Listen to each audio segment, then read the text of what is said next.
I need to go in and brush my teeth really fast before we All start. right, no problem, no problem, no problem, no problem. I love it, I love it, I love it. Sometimes you just want to hug, okay, right? Opacity, blur, shadow, border. What was that? What was it for border? Yeah, it was border, right? Yeah, yeah, yeah. Yeah. We have to take the width off to 0 and the radiation. The radiation. There we go. Oh,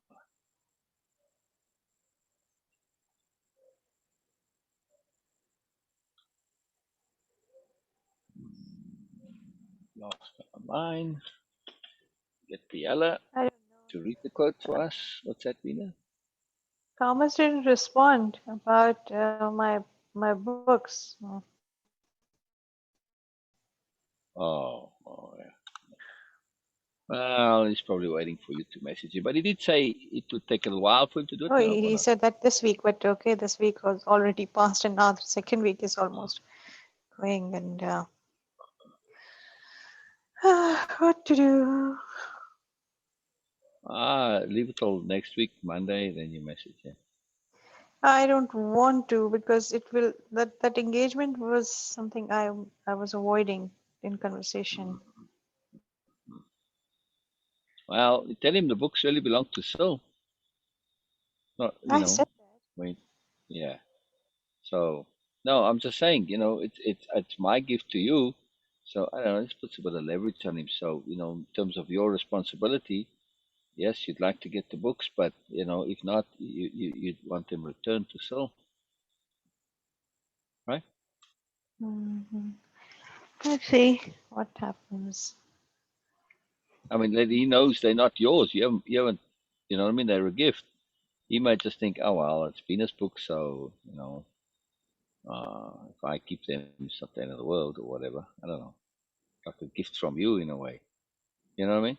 Just that logic. It's peculiar logic, really. But when there's the awareness that, hey, it's not my books. It might just help him a little bit if for pressure, and I'll be happy to send him the money to ship it back to me. I know how much it'll be. So, yeah. Thank you, but Pleasure. I'm just waiting for him to respond. Yeah, I Now mean, I he's don't expect him to ship it for free. I'll pay him for the money to ship it to you too. You know.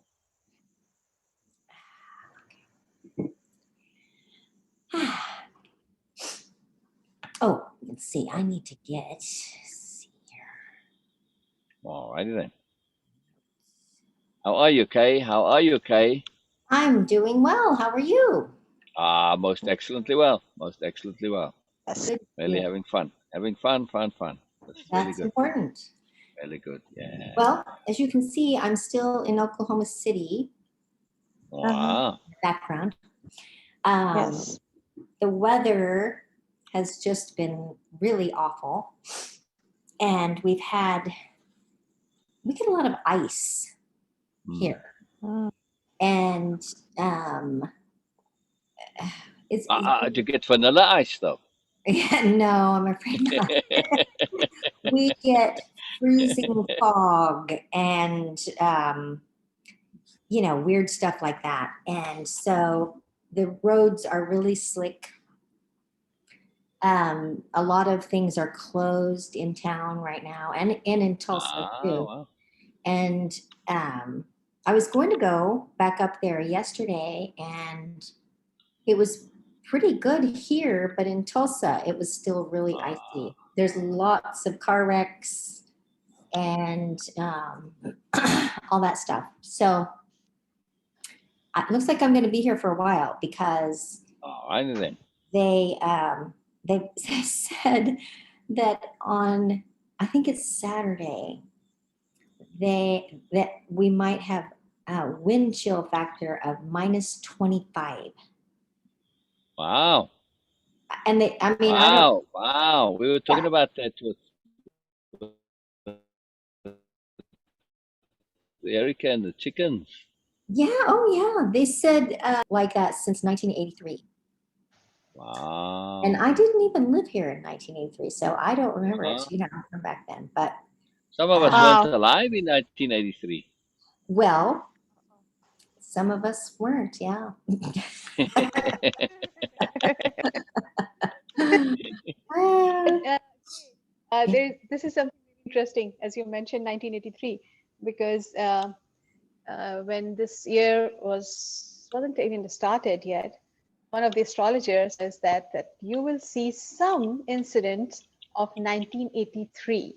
oh, how interesting. Wow. Well, That Yeah. there you go. Yeah. and you mentioned right there. Yeah. Yeah. Wow. What do you think of that?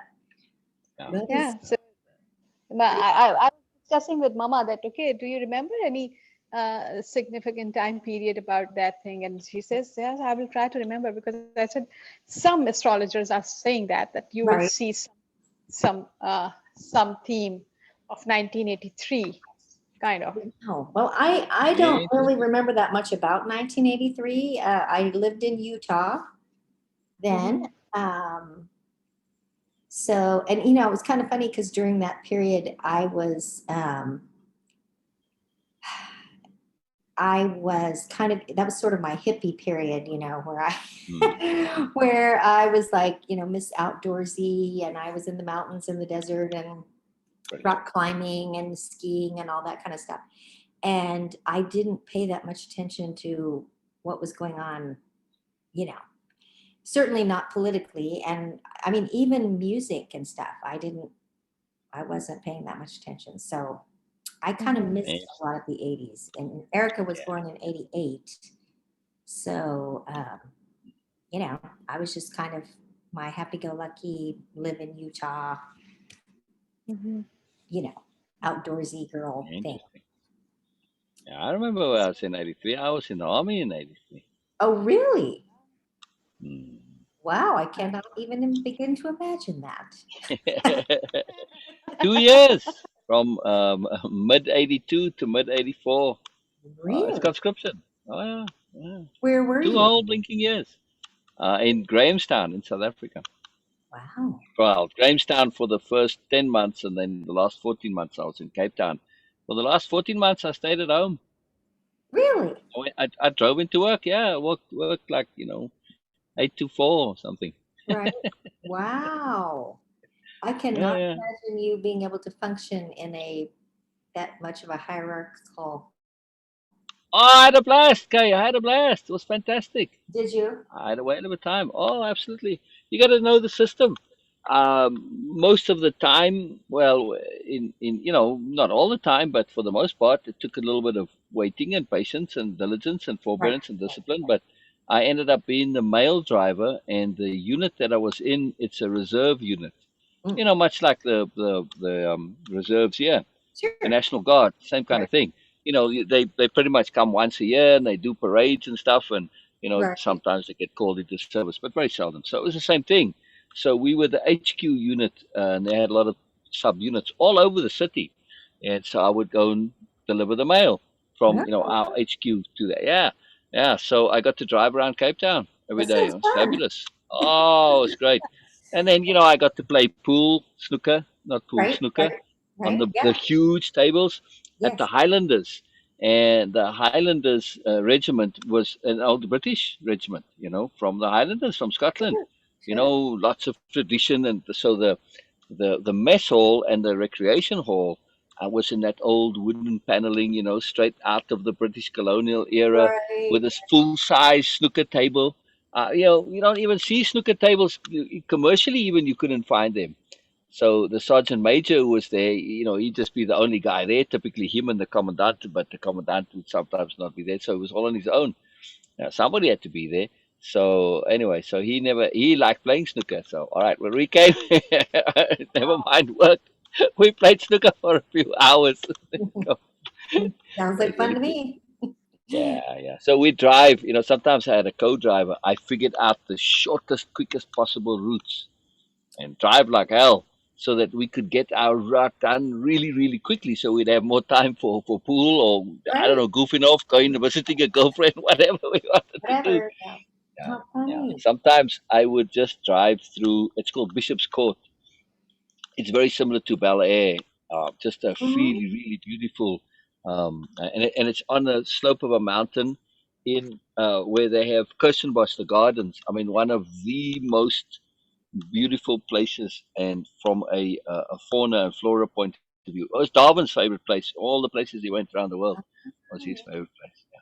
So Wow. just absolutely gorgeously beautiful. So yeah, I'm driving my little truck, checking out the houses, and I can just hear all the seditionists and the conspiracy theorists. Yeah, you see, they're watching us. The government is watching us. They're spying on us. No, they're not spying on you. I just like your houses because they're beautiful and wealthy and rich and $1 million homes. So Wow. Funny. That sounds like a pretty fun military experience. And then the other thing that I got to do is I got to read in all that time. That's when I Sure. did my great reading project during Ah, the army. Oh, I read tons of books during that time. Yeah, when I was in base camp. Sorry, since we're on the story now, I had by far the best job in camp. I was yeah. the garbage truck driver. Oh, really? Oh, it was a splendid job. So the way the military works is that they hire civilians, right? But the civilians can't drive the trucks. That's just army regulations, right? Right. Right. Can't drive the vehicle. So you have to army driver. So and the truck was just, it's not like the garbage trucks over here, which are fancy things. It's just a box, literally, just a big Right. box Right. that Right. can tip. That's it. And they physically lift the things, those smaller things, and tip them in Sure. there, push it to the back, and anyway. So they do all the work, and they just bang on the thing. I move a little forward, I load, and that. So of course I'm sitting there reading, and I'll just Right. go from one bin to the next, a little bit of steering, and then while they offload at the garbage dump, and that's a whole nother story. That was hell, Right. literally the personification of hell. But I got to do reading like crazy all day, and I got out of town. First of all, you have to start early with the garbage, right? So I'm up before breakfast, which for some is an inconvenience, but the benefit is I skip all the queues for breakfast, and I True. don't even do True. lunch, right? So I go, you get to the kitchens, they give you food, you get out of town, so I could stop off at a convenience store, get people whatever they wanted, get Right. myself whatever I wanted, and just be out of town. I Yeah. did no PT, no parades, Really. not any of that did I ever do. And my boss was a black civilian. This Really. is in yeah, this is in 1982, apartheid South Africa. Wow. That That's is pretty fabulous. interesting. You should write that up. But I mean, I was just on my own deal, my own world, Right. Right. no hassles with any of the crap and nonsense that went on. I was fabulous. But I had to wangle for it. I had to do some scheming and plotting. True. True. True. Wow. Just a little story on that. The garbage truck's an old Bedford, and it had an exceedingly tight fan belt, engine belt at least. Hmm. So when you started it, even if the battery was really fresh, it would kind of go click, and then the second one, it wouldn't start. The battery didn't have enough charge in it, right? Then you had to go to the transport guys or the mechanic guys, Hmm. and they would have to come jumpstart once the whole rigmarole. And this made you late, and then the one person who is probably like the guy that, for all intents and purposes, has the most power is the regimental sergeant major, even though he's not a captain or a lieutenant or whatever. Many people outrank him, but still, he's the number two guy in the camp, right? Right. So one thing you cannot do is upset the RSM. Right. That's trouble. I don't matter. So of course, this would make the truck late all the time. But I figured out a little trick that if you kind of twist the key and you get it just a little click, and then as it jerks like that, just that little fraction, I click it again, and this would cause it to start. You see, so I had this trick to get it start. So I Mhm. went to the captain and I said, Captain, I'd like to be permanent garbage truck driver. He says, oh, he was kind of a youngish guy. He was a bit amused at this because it's very unusual to go and approach a captain. You're a troopy, and Right. never mind, you're not even permanent force. You're just a conscriptee. So he was quite amused. So, okay, he says, all right, what's in it for me? He says, it's just like No. that. So I said, well, my upsetting the RSM. This is just not happening. And with the truck, the way it starts, everybody's late and they don't get there, and then it upsets the RSM. And so, you get to know it, the route. Anyway, so I made my whole case there about being able to start it, knowing the routes, being disciplined, being on time. So he said, okay, he made me permanent garbage truck driver. So there you go. Fantastic. You got it. You're the You got to garbage know man. the system. See, so Oh, the reason I'm sharing the story is not just for the fun; it's understanding the context. yes. I knew the context that the RSM is really powerful, and that he was the head of transport. He's got a division and everything. He's not a nobody, even though he's just a captain. But still, he's got a relatively important position. But compared to the RSM, he's nothing. There's no way he's going to risk upsetting the RSM. Anything he can do. So this is a slam dunk argument for him. There you go. Know your system. Know your system. Know your system. And the other reason too that I ended up, well, it's a long story why I ended up in the other camp. It's like a compassionate transfer. Anyway, long story. But anyway, so I'm a transport driver, and they trained us to drive those anti-mine vehicles. I Oh, don't know if you've wow. ever seen them. Uh, It's a troop carrier, but they've got those V's at the bottom. right. Because at that time, us conscriptees very seldom saw any actual action, but there was a chance of it. And they sent us up to the border of Namibia. Then it was called Southwest Africa. Horribly boring. You're out in the middle of nowhere. Those French Legion, Foreign Legion cartoons where they're in the desert with those walls like that. Right, And right. that's it. That's what they do. They get a bulldozer and they make a fort, and there you sit in the hot sun in the middle of nowhere, and basically everybody drinks. Now I didn't drink. Yes, I would have read, but you're still surrounded by drunkards most of the time, bored Right. people, and So, so I had one of the clerks in the HQ office. I had him remove my license, even though I passed. It's hard to fail, driving it. Ah, I just had him take it out and throw it away. So, so we did a big field operation thing, and I got German measles. Oh, it's fantastic. Perfect timing. I oh, didn't have to pack up and drive back. So I spent 2 weeks in the hospital with German measles. So by the time I get out of German measles, my whole regiment is shipped off to the border. So I go back, and I'm the only one in the whole barracks. This is fantastic. So wow. I make myself at home, and I water the garden because you got to be useful. You got to. Right. So nobody bothered me. Eventually, some sergeant comes around. Oh, what are you doing? Oh no, they shipped him off. I'm waiting for my transfer. Oh, okay. But he sees I'm busy doing stuff, watering things. Yeah, and I'm taking care of the grass and all that. Mhm. Okay, all right. So I'm leaving. So eventually, this went on. I don't know for like I think another maybe 2-3 weeks. I figured, I'm gonna sooner or later. This is get out while the going's good. Right, So I just transferred myself to the HQ company because I was in an infantry company. right. I just went across there, found an empty bed, and sat there. Oh, who's going to question you? Who's going to question you? Who in their right mind does this? Nobody. Oh, it still does, but Yeah. So then nobody questioned me ever. So eventually the commandant calls me up. His files up for review, and he wants to reunite me with my regiment up on the border. So he opens the file and says, "Oh, you got a buffalo. It's called a buffalo, right? A buffalo, buffalo. Oh, you got a buffalo license, right? This guy now, not pull my license or not. Don't say a word because you never want to deny things in the army. Right, Just right. keep quiet. So he's paging through. Oh, I see you don't have. All right, never mind. Closes the file. Next thing they sent me to they sent me to the transfer back to my home city where I slept at home, Oh, and worked there. So that's so funny, know right? the system, know the system, Oh, know the this system. thing. People get blind with rules. Yes, If you true. have too many rules, you can always find a workaround. And when I had the stores, I with the employees, I didn't make a lot of rules, and it bugged them. I said be appropriate essentially, Right. and they didn't like that because they couldn't squirm around the rules. Oh, So yeah. yeah, Oh, yeah. it's pretty I'll amazing. tell So you, yeah, I had a there's great time nothing in the worse army. I had a than great working in a place where they have a rule for every single yeah, contingency that might have ever happened. That's just the most awful. I've done yeah, that, and it and is and and, and it doesn't work. It no. doesn't work. It doesn't work. It just gives the same in the military. They have rules for everything. But once you know how these rules work, like this thing with the transfer, nobody in their right mind ever imagines that you just do it. And then if they do say, but how did you get here? Oh, I don't know. Go and ask the paperwork. Yeah. I was told to come here. Who told you? I don't Oh, know. I don't know. Some sergeant, some lieutenant. I don't know.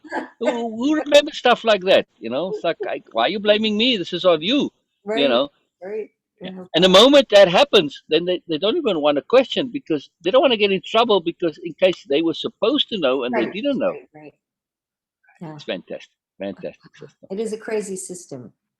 I had Crazy. a blast. I had a blast. Yeah. Well, Know the that's system. really good. Strategy. Just apply strategy. And again, just be a little bit aware. Just Right. anticipate a little bit. Anticipate. You know, this I learned at school, staying out of trouble with bullies. I never got bullied. And I was very successful out of not getting bullied because I always anticipated. You know, it's Right. very simple. Yeah. Fun Well, stuff. Fun stuff. sadly, that's something that I'm just now figuring out, how to do.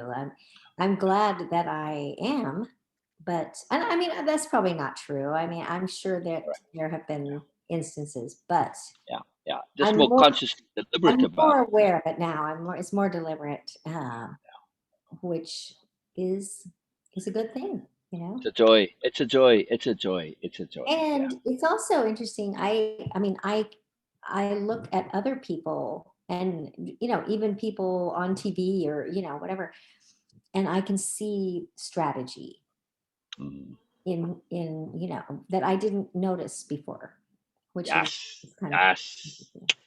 That is really magical. That is really magical. You know, I'm ever so thankful that I clicked onto strategy. It was just to me a matter of necessity. Otherwise, you're going to get bullied. You know, there was Right, just no way around it. So I just, well, I don't want this. I want to figure out a better way. You know, so right. that made me acutely sensitive to strategy. And then, you know, with when I was at age 10, with that light bulb and paying attention to awareness, now you put the two together. You know, when I actually started to think what exactly awareness is, you know, and I thought of that spotlight and floodlight awareness, Mhm. I was horrified at how I was unaware beyond this literal. I literally thought of it like light. You know, there was just darkness Right, beyond me, and right, then I started expanding my awareness to think of, like, I remember thinking of the next block over where the school was, and there was a right. church next door to it, stuff like that. You know, and then when you saw that, it changed everything. You know, like same with the bullies at school. You see them coming, literally, they walking in a bubble. You Right, can just get away. You know. right. I used to carry a toothbrush and a matchstick with me, a used toothbrush and a match all the time, always. I see the bully coming. What I start do, I'm sitting on the courtyard. I start sweeping it with my toothbrush. What are you doing? Oh, Jack said. Now again, know the system. Jack is a rival bully who's not friendly with the Mm, current bully. What is he going to do? He's not going to go looking for trouble with Jack. Jack might have right. told me to do this. Well, the next thing he does, he finds somebody else to give a hard time to. Leaves me alone. Or I take the if we're sitting on the grass, I take the matchstick and measure. What are you doing? Oh, you know, Peter said I must measure the football field with the matchstick. Oh, very funny. Oh, of course, you know, he goes off and he bothers somebody else. And when he's gone, I just put it away. Right. That's funny. That is Yeah. funny. And you got to do it with boredom too. Like, you know, it's no big deal. So they don't have any fun in it. I'm not. It's Right. no big deal to me. I'm just measuring. I'm doing what they told me, but you know, if you're resistant, if you're resistant and you're annoyed, you're irritated, you're embarrassed, Then that, then they yeah, just find more to do with you. Yeah, I mean, like hazing, the same thing. I don't know. They had us what, sneak up to a bicycle and scare the bicycle. right, You got to do it in that same lame way, and they just eventually, ah, you know, fun. right. Never mind. they just they just abuse it. It's too funny. So I'm the one who's amused. You Right. know, I'm having the fun at them. You know, anyway, Good. they were quite annoyed at my uncooperative hazing. Let's put it that way. But I know think your audience. That especially, Bina, when it comes to stuff like hazing and bullying, know your audience. Absolutely, boy. Like those bullies, know who they are, know how their minds think. If right. they're not getting that payoff that they expect from doing stupid stuff like that, you're supposed to be all embarrassed and you know Right. ashamed or whatever. You know, if you don't give them that payoff, it all collapses. It's really Yeah. interesting. Interesting. Very very interesting. Yeah. Know your audience. Know your Right. audience. Right, Bina? We've been talking about Exactly. this a lot. Mm, Yeah, this thing. And in my experience, many times it happens that girls they have their very typical type of coolness into oh them. yeah. Yeah. They just I don't know how they do that, but when I was even in my yoga classes and my cousins also, and at school also, it happens very often that they ask very weird questions What which kind I had no idea at all what they are actually trying to ask me. right. And because lack of Sorry. awareness of those things, I try to communicate what I think about that or what it is for me. And they feel stupid just because Really? that they're looking for something else and I'm not getting it. Right. Totally have no idea what they are asking. And sometimes my younger sisters and especially Amy, she says, "Come on, Beena, still you are doing this? And look what she was asking, what she was actually taunting for and doing Mm, something." I said, mm, "But I had no idea. right. I was like super serious." Peter used ignorance and naivety and ignorance as a profound Spoiled strategy. all their fun. That's what happened. Yeah. Yeah, exactly. They feel really bored and like really awkward that what's going on there No, because yeah. you know that how they come. Oh, I'm here and I want to just ask you something. Would you please tell? They create Yeah. around that, and I had no idea what they are actually asking. Like, why to ask me in a roundabout way? Just say directly because I Yeah. get it. Mm, So it is something like I Good for it's you. quite boring for them. So always get out of Yeah. it quite safely. yes. Good for you, Vina. Good for you. Good for you. That's Good for pretty you. How good. about you when you were at school? Okay. Oh gosh. Um, Since that was a century ago, so. it was at least a, Oh, you know, 1983, by the way, that was about the time that very young Vanilla Ice just about was getting started. really. So what 85, are you from into? 85 onwards. I What? don't know. You just said there's lots of ice, so I said, oh, I don't know. Vanilla Ice just popped into my head. No, no particular association except for the ice. But since he was now on the theme and 83 came, I thought, that's kind of when he first started, but it was actually 85 when he started. So I looked him up. Vanilla Ice was just amusing to me always, because he was the white rapper, right? Yeah, Yeah. Oh, I yeah, yeah. know. It's kind of, yeah. I mean, he was an anomaly, and I didn't care for the music much, but I sort of admired his gumption. Yeah, Isn't he the one that now has like a TV show I think about so. building things? Oh, I don't know. I think he did morph and transfer. I mean, he was always a sharp guy, and I Right. don't think, yeah, he just kind of spotted an opportunity and stepped into it, if I understand correctly. So, Um, well, I think he has a show where he like does remodeling or something, and I he's wouldn't be actually surprised. really good at building things and stuff like Excellent. that. Excellent. That makes me happy to hear because I think he had a hard time and, fell on hard times and then found himself again. So very cool. Very cool. Huh. Yeah, Yeah, I just don't remember that much about 1983, I have to tell you. yeah. So when And you were you were at school a little earlier than that. You were at school in the 70s like me, right, yeah? right, yes. Yeah. So that's the hippie post school hippie Post, period. Yeah. yeah, post hippie, really. I mean, Yeah, yeah, it's that's way post hippie. Yeah, that's like almost when it started to get a bit of a resurgence. yeah, oh Yeah. yeah, yeah. Yeah. I mean, to be hippie in the 80s, you were like a little bit out of it, Right, right. right? Hippie in the Yeah. 70s, you were a kind of a wannabe hippie. Right. Right. You were Right. trying to hang on. It was really people older than you that were In the the real 60s. hippies, but Right. you were Right. still trying to be, that culture. Right. But So, by the 80s, it was fading fast. And if you were still hanging on to it, it's like, come on, get with the times here, girl. right. Right. Interesting. When And did you go to college? when did I go? Yeah. Where? I was in When? college When? from 74 to 78. Oh. So you finished school kind of early in the 70s then already. High school, yeah. I graduated from high Wow. Wow. I Wow. graduated from high school in 1974. Oh wow! I graduated in 1980, so I thought we were more on a similar thing. Oh, okay, No, it's interesting. 1974. I remember 1970. I'm pretty sure it was 1974. It was Yeah, when I'm pretty sure it was my senior year of high school. Was Watergate, yeah. uh, 73, 74, right, right. and So I you really then, I mean, as a teenager, you grew up in the thick of the hippie stuff. Absolutely. except I was in. I mean, culturally, Yeah, yeah, I was just so far yeah, removed from that yeah, that you yeah. know. That's what a lot of people don't realize. We tend to think of the 60s or even the early 70s as the hippie era, but in the time, it was a very small portion of the Yeah, it was a population that were doing fringe. that. Yeah, Yeah, yeah. yeah. Most Watch people. TV and you watch the Beatles, right? Right, right. When they went on TV, they wore suits and ties. Oh, I know. Yeah, I know. I mean, it was a big scandal thing that their hair went over their ears. It Oh, was a yeah, huge deal, yeah. huge deal.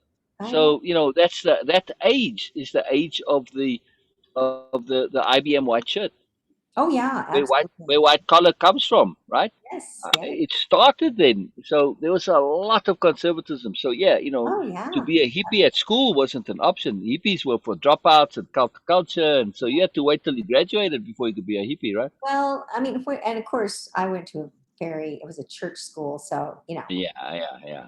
but everybody wore, a lot of people wore long hair and they wore, they kind of looked like that, but they weren't They tried. really, They want to be.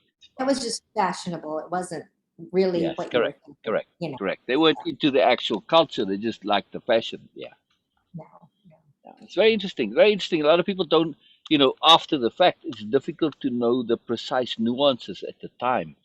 Oh, It's yeah. really interesting to go into it because it's so easy to get the wrong impression. But I mean, Yeah. the bulk of the culture was very conservative at that time. It will be interesting to think of what people would think looking back at our time right now. What will Yes, people say yes, culture was like? yes. I don't know. Oh, you mean, wow. So you were doing wave impeccability during the conspiracy theory time Right, where right. everybody was a conspiracy Yeah, theorist. right. Oh, yeah. Yeah.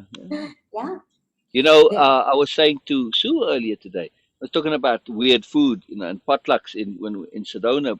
Olivia would have potlucks, people would come and, Right, just bring all this weird food.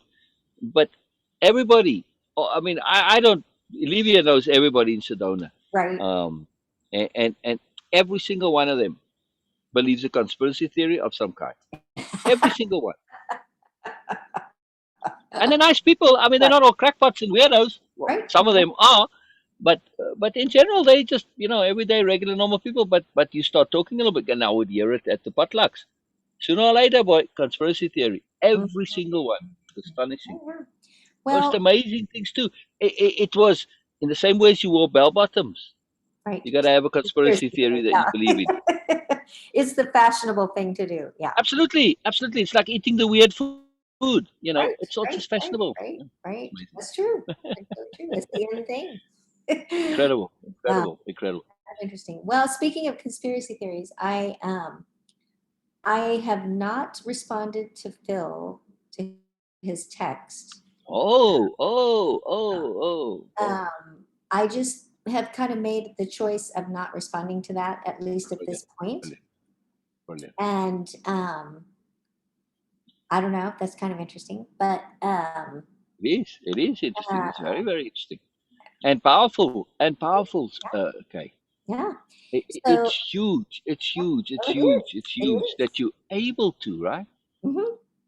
It is. It really is. That's cool. But That's very cool. also yesterday, my next door neighbor I think I've maybe even talked about her before. She's a very interesting person. She and my mom, I think she's younger than I am, but she and my mom, when my mom lived here, Jana and my mom were like buddies, and there's so much personality. Um, Uh, and so Jana's very outspoken, and um, she talks to me about politics all the time. I think because I'm one of the few people that agrees with a lot of the things that she said, because most people here are very super conservative Republican, yeah. Bible Belt thing, Conspiracy theorists. conspiracy theories. I And mean, if so, you're a Republican today, you're a conspiracy theorist, right? well, it's interesting. I have seen some Pretty really much. interesting things recently being posted by, I saw, where did I see that? This man was a fairly recently former senator. I think he was from Missouri, which is where that Oh, one Pauly guy, is from Missouri. And this guy is a Republican. He absolutely it might have been on like NPR or something. Anyway, he was speaking out and he said, the Republican Party needs to get it together. And what we are seeing now is not the Republican Party.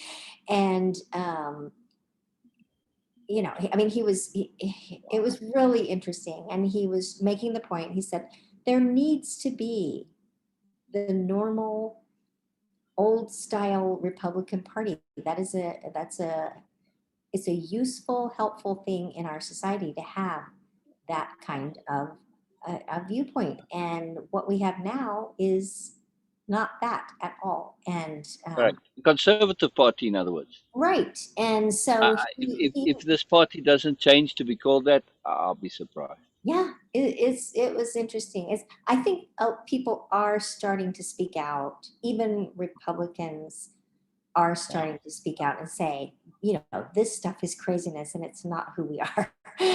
But anyway, Jana, yet next door,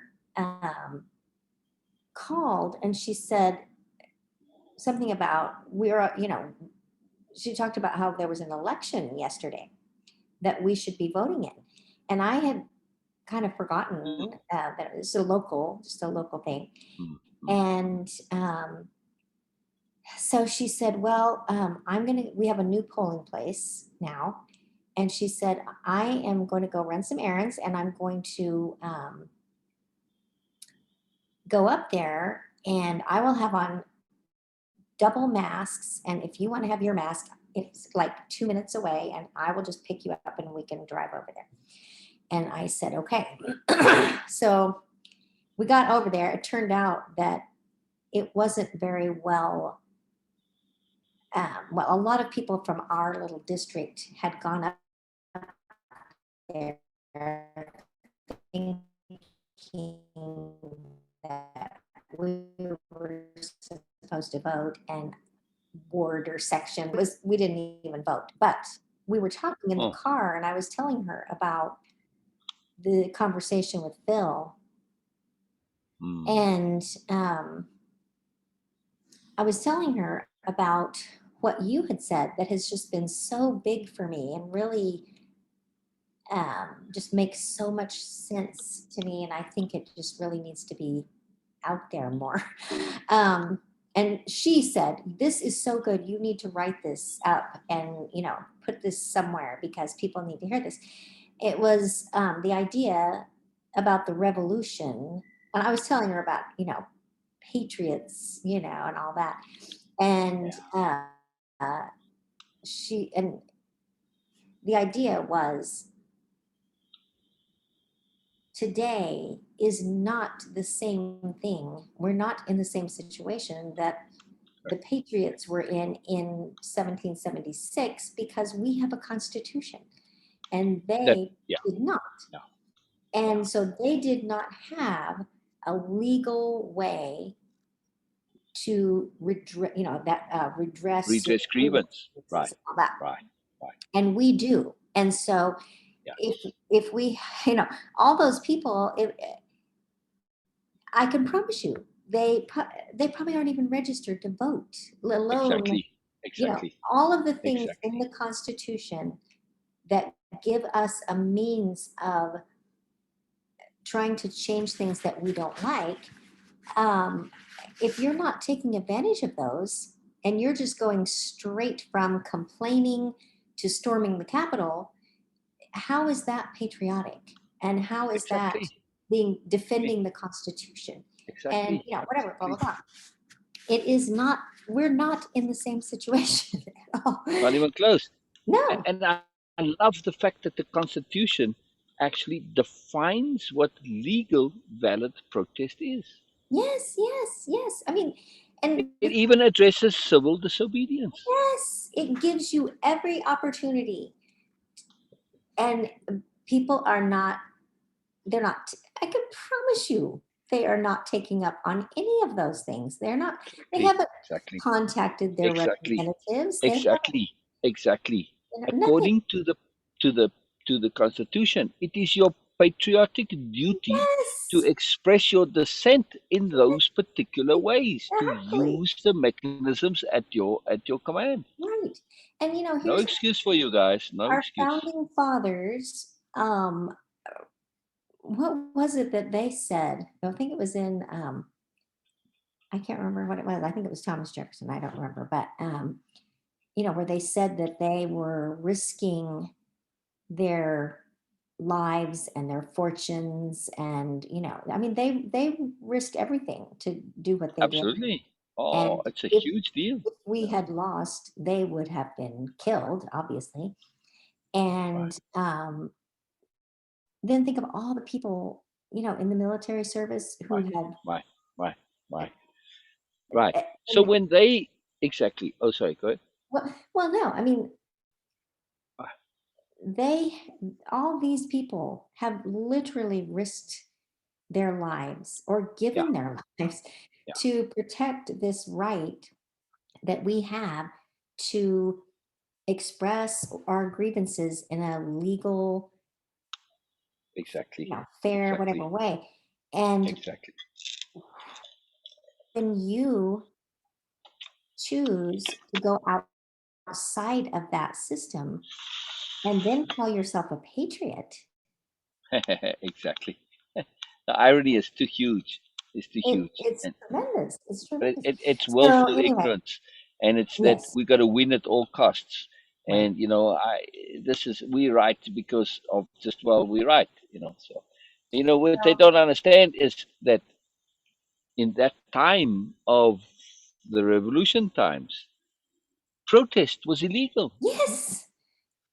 You question the king's word, you can get in trouble just for that. Yeah. Lose everything just because of that. Yeah. So Well, it's interesting. So, I've been thinking a lot about that and thinking about that in terms um of Phil, and at some point, if it comes up, responding yeah, and talking about that, because I think that's a right. really important point. I don't Yeah. So know so that. yeah, I mean maybe just fun just to post on your timeline, Right. not as an indictment of Phil, but Right. as a point of general knowledge, as a celebration.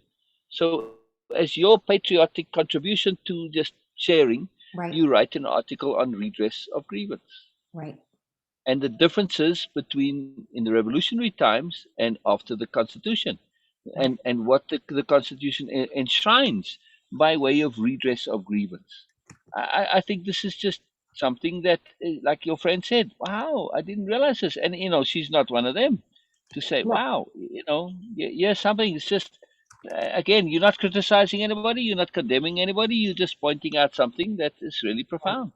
Right. Yeah, and Yeah. and to point out also the what happened during revolutionary times, what rights you did not have that we take for granted, that are enshrined with the Constitution, right? I mean, if you listen to their complaints to the king, and all the things that they wanted redress for, this is a big issue. It's one of the biggest issues in the Constitution, actually. We really go into it, and they address it in the Constitution. Yeah, yeah.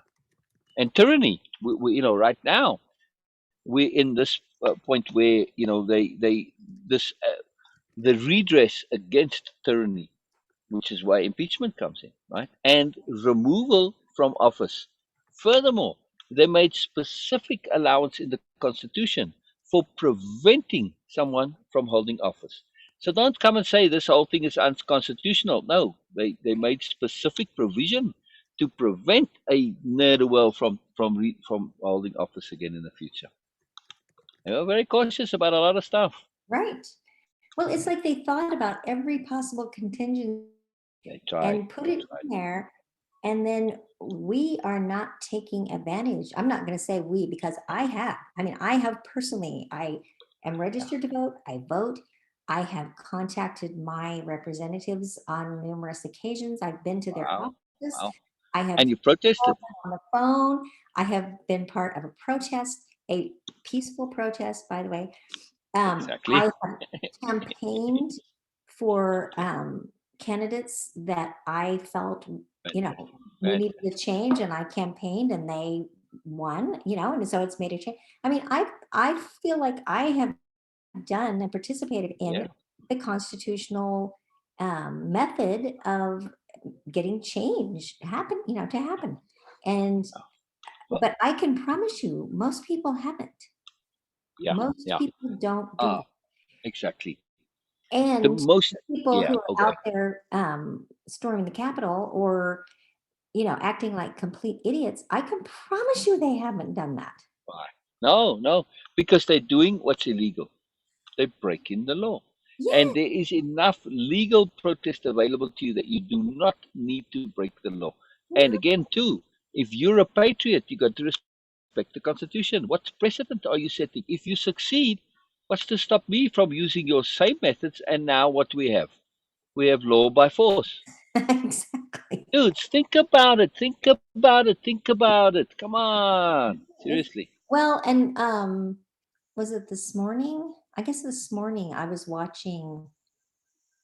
I didn't even think about the trial being on TV yesterday, and so I didn't Mhm. watch any of it. Ah, right, right. Still going on. Yeah. Yeah, yeah, yeah. And so, It but I was saw very, very humorous, by the way. The what was. Trump defense. Oh Oh, gosh, I know, just embarrassing. can you imagine Trump's fury? Trump was That mad about it. Yeah, he was mad. But I you mean, just don't. to acknowledge that the other side has a good case. This is completely against his logic. That must have freaked him Well, out like crazy. I was watching something this morning that was talking about the defense, and also they showed the film that the the Democrats were showing. Yeah, yeah.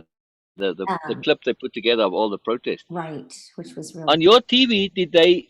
On mine, they had the subtitles, and the F Yes, word was like every yes, second word. I yes, thought this was fascinating because MSNBC, which I typically watch, they are very careful about that. But in yeah, this one, so everybody no, saw it. I imagine it was on CNN and stuff too, right? yes, C-SPAN. yes, yeah.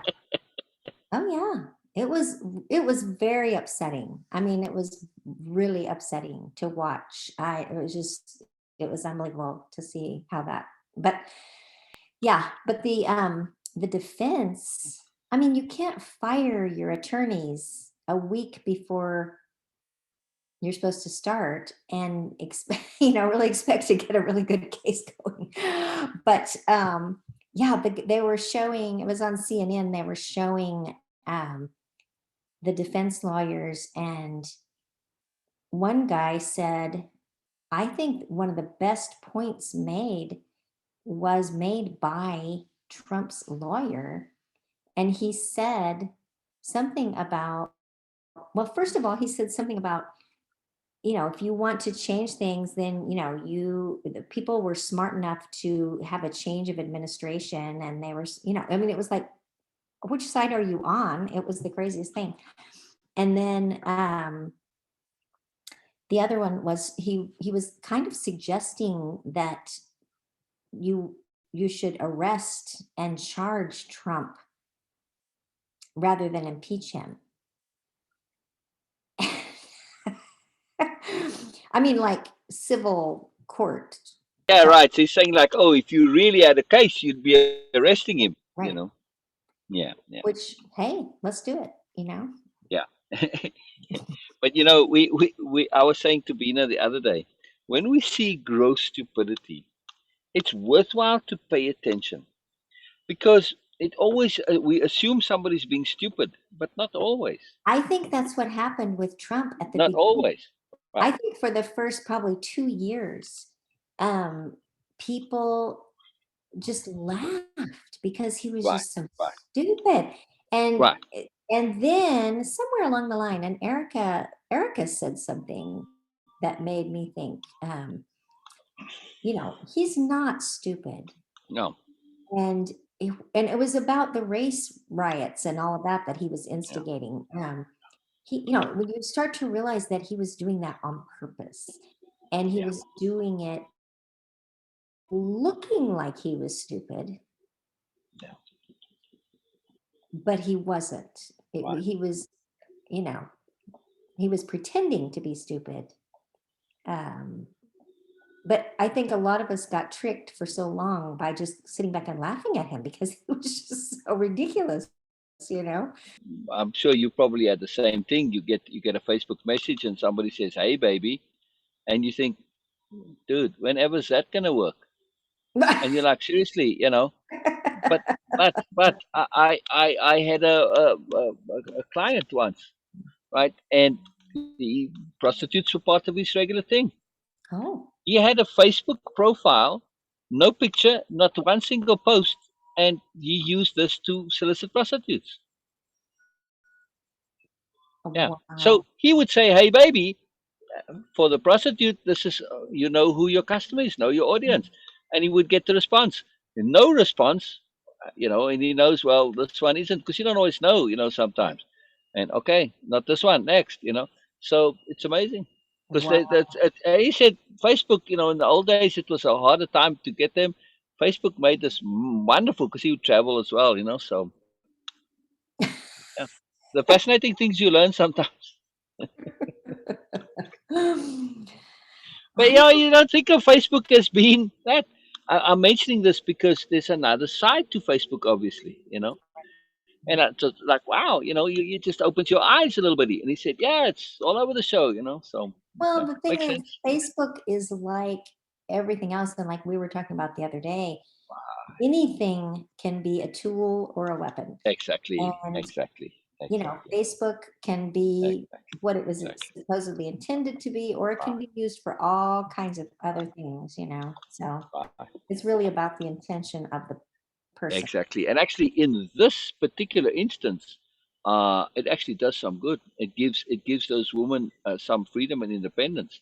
The And truth, in the old days, a lot of them got pressed into it and forced into them, and they were essentially slaves from the pimp. right? But these women, I mean, they all choosing to do it because it's just easy money. Right. Plus they're not dependent on the pump in any way because Well, they have there you this go. opportunity. Yeah, So okay, it's your choice. You have to respect choice. I guess so. I'm going to be right back. I need to Sure, sure, sure, adjust the heat. sure, Hang on sure, one sure. second. No, no problem, no problem. Hello, Vina. Hello, Vina. Vina, you there?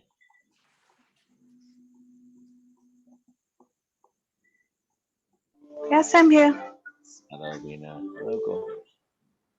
I'm Oh, I listening. heard nice music. I heard nice music.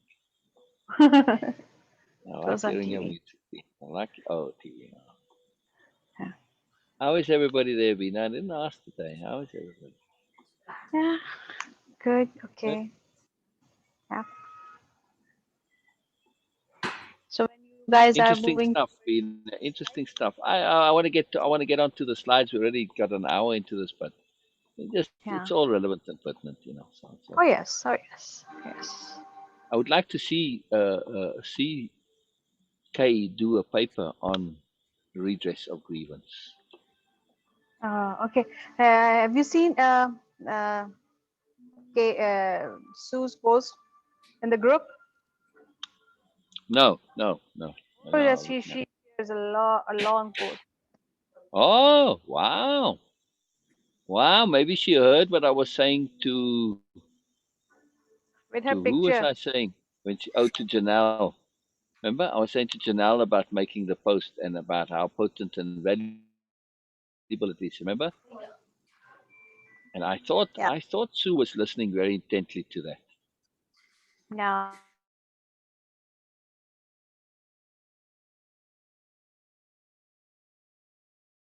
and Bill in the picture. I'm scrolling down to. Oh, you screen sharing? No, I'm scrolling down to find it. This is in the group she made it, right? Yes. Hmm. You'd think I'd get a notification. Did you comment on it? Not yet. Oh, no, I'm not seeing it yet. All right. It doesn't say Sue made a post. Hmm. Ask to join. Ask to join. Fine.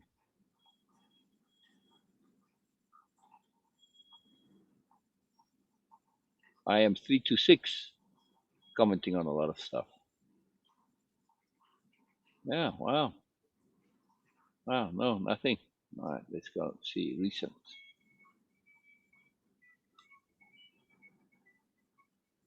Wow, that's cool that Sue made the post. That's excellent.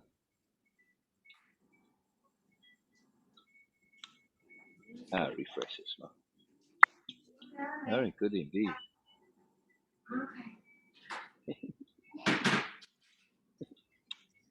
Love you, Kay. Love you, Kay. Oh, yeah.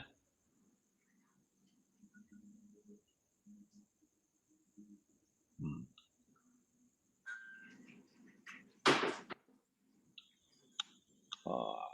What are you doing, Curtis Bay? And you see, somebody says, at me, CJB, at Bruce Monroe 3. Just advertising Instagram stuff, Uh-huh. right? Okay, Come I'm on, post sorry. I approval. was freezing. Wow. I had to get my sweater, turn up the heat, get a cup of coffee. So there we go. All right. It is just so cold. And that's one thing that's really nice about being here instead of at Erica's house because it's much warmer. Her house is so cold Oh, because it's, interesting. oh my Cold gosh. on purpose? No, they have, it's old. It's an old Oh. house and they have all the old original windows, which Ah. are, not efficient. And so it's just, and they have really tall ceilings and it's cold. It's just always cold in Wow. there. So Wow, you have to wear a interesting. lot of clothes in there. Interesting. So, Mhm. okay. So anyway, I think we should go over here and Yes, talk yes, about my yes, yes, yes, thing. yes, Um, yes. I mean, I love the digressions and I had a lot of fun, but yeah, oh, I am keen to hear this too. okay. It's even more fun. Well, it's so good. I mean, Yeah. the digressions are application, and that's super important. But okay. So we started talking the other day about the word incorporate, and corp is like body, so it's embodying things and embodying um, our thoughts, our feelings, our the qualities of that we work on with way of impeccability, Exemplification. Right. simplification.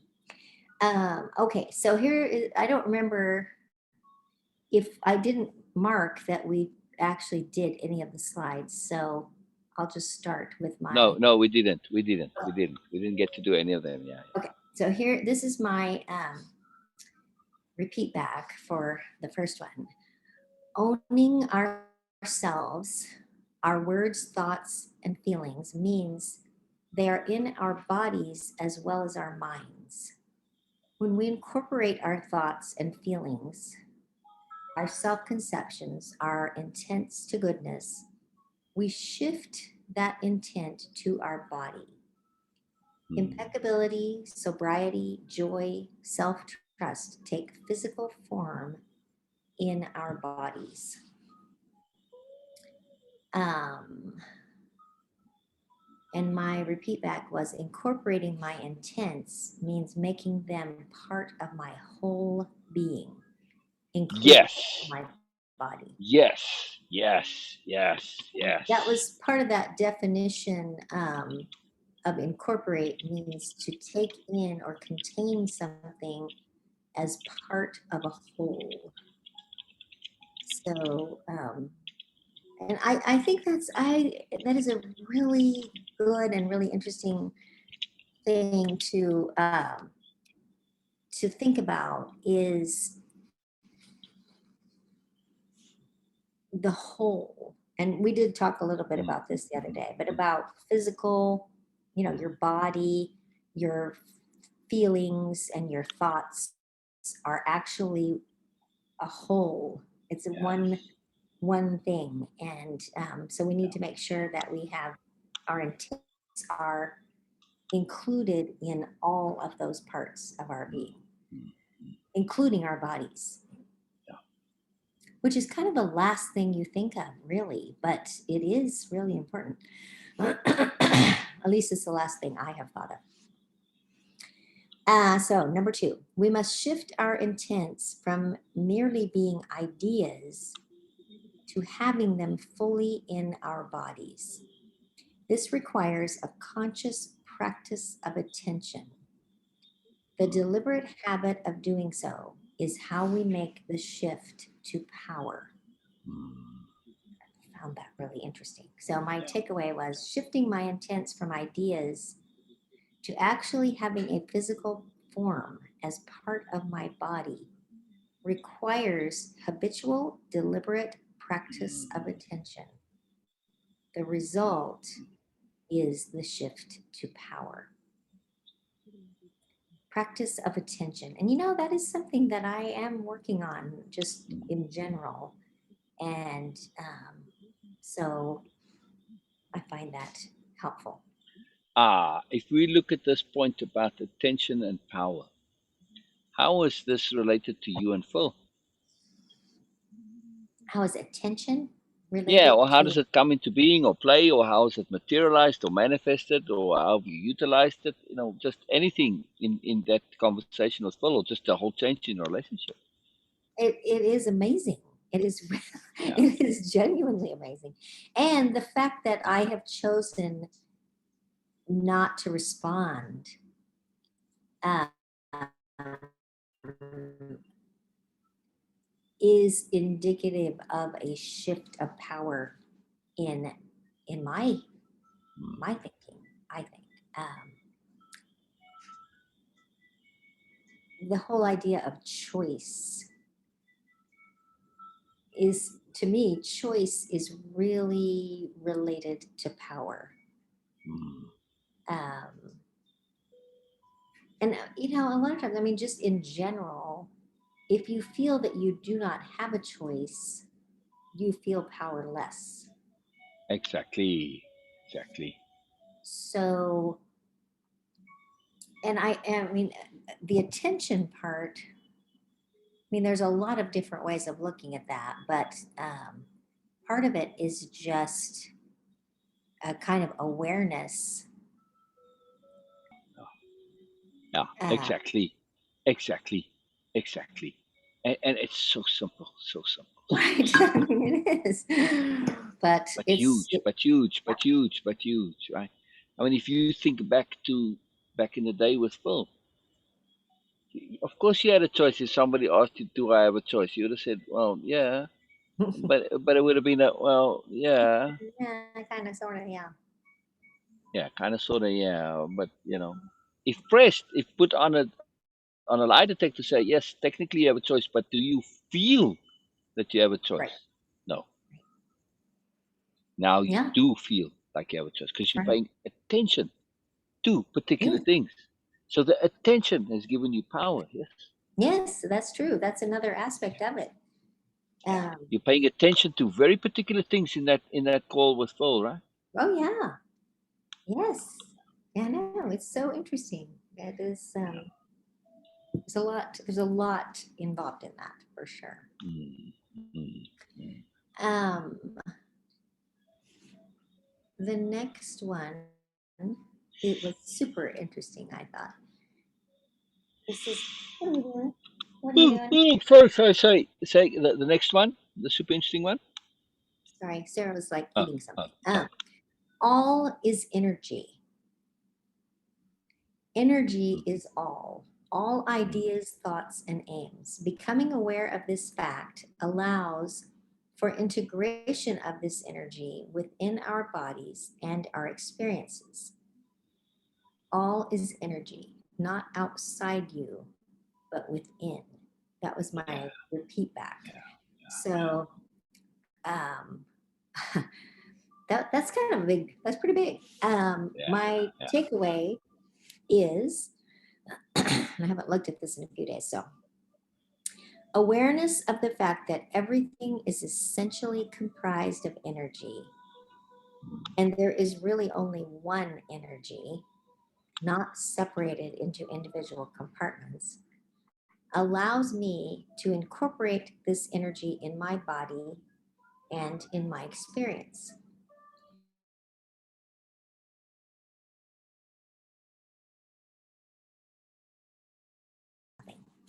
Go lie down. Go on, go lie down. Um, okay, let me go back here. The energy of my ideas, thoughts, and intents is not separate from the energy of my body or the energy of my experience. What I perceive as my energy is really part of the totality of energy.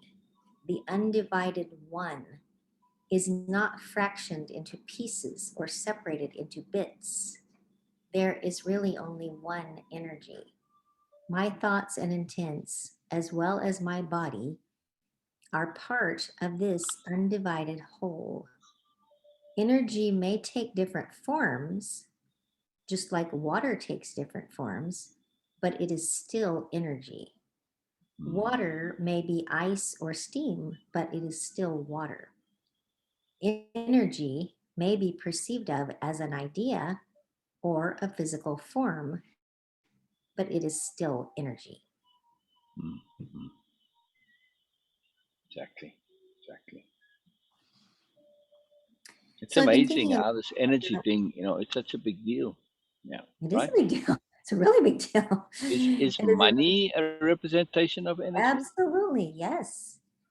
And energy and power are, you know, very closely related, certainly. Hmm. Um, I did not change my background. you didn't? Uh-uh. Wow. Huh. It's sending us a message.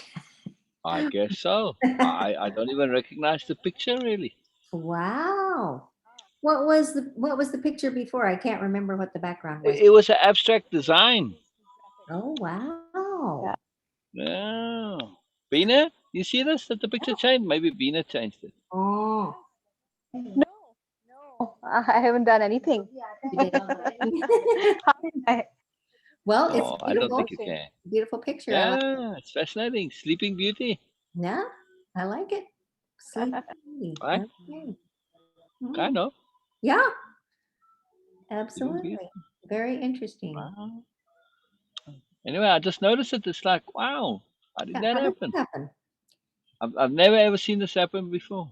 Wow. I Okay. mean, you have to be very deliberate about changing your background. It's not that easy to do. Right. Yeah, Well, it's a couple of clicks, but still, yeah. Anyway, sorry to interrupt. Keep going. no, I no, just no. thought it may have some significance, I think it just in does. terms of what we're talking about. Attention, attention, attention.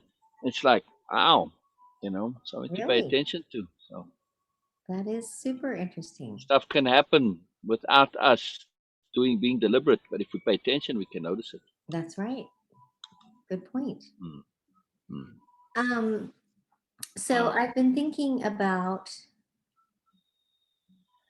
I was thinking for some reason, how did that happen? About the idea of one and totality. I forget what it was. Wow. Well, there somebody was. I guess it was in that group that I am in for the Weight Watchers group, Mm, and mm. they were asking. They just put this post about, what is your lucky number or your favorite number or whatever. And I said, I don't really have one, but Oh, I get terrible thoughts sometimes. Sorry, sorry. good. Don't think about it. Don't think. Yeah, yeah, yeah. Um, 1 + 1 equals more. Not the Weight Watchers slogan. Sorry, that's a um, terrible joke. well, what I was thinking about in that regard was the number one, and I mean, I just like the number one Mm, because, and one of the reasons is what, and I wrote this a long time ago. I went to a lecture by a man, and I cannot think of his name. This kind of relates to what we were talking about with memory, but I'm going to think of it. Um, he was like an astrophysicist, and he was Yeah. at SETI, Mm, mm, mm, mm. and he was the most interesting person for one thing. He and I've gotten to hear people from NASA and different things, and I Yeah, have yeah. I've been around people who are just really, really intelligent. Yeah. But this guy, you walked in the room and you could, for real, you could feel his Wow. intelligence. Wow. I mean, it was like Wow. you could feel it.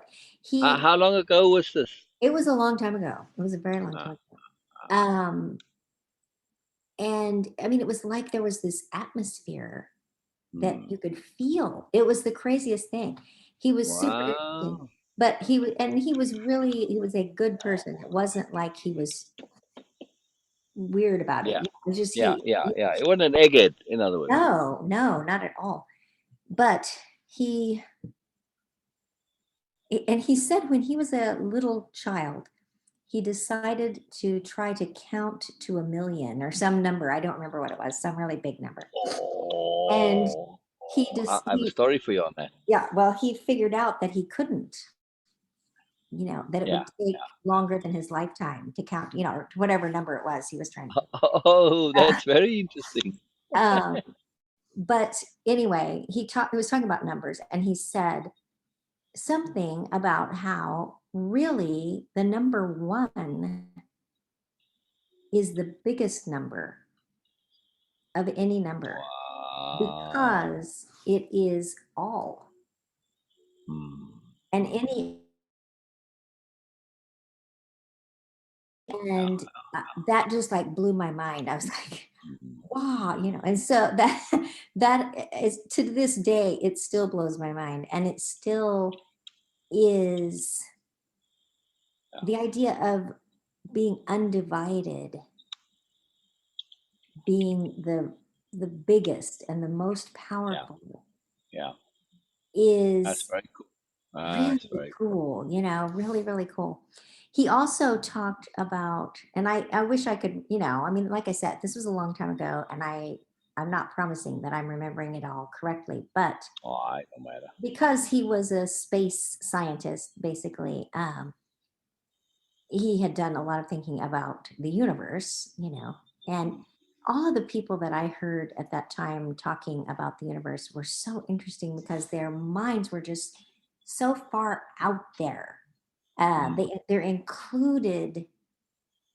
They talked about the universe like they were talking about your neighborhood. I mean, it was just this Yeah. very expansive way of looking at everything. But this guy was talking about the number one, and universe, uni means one. Mm. Mm. And, he said universe is basically means one song. I was like, One song. song. Yeah. Yeah. Yeah.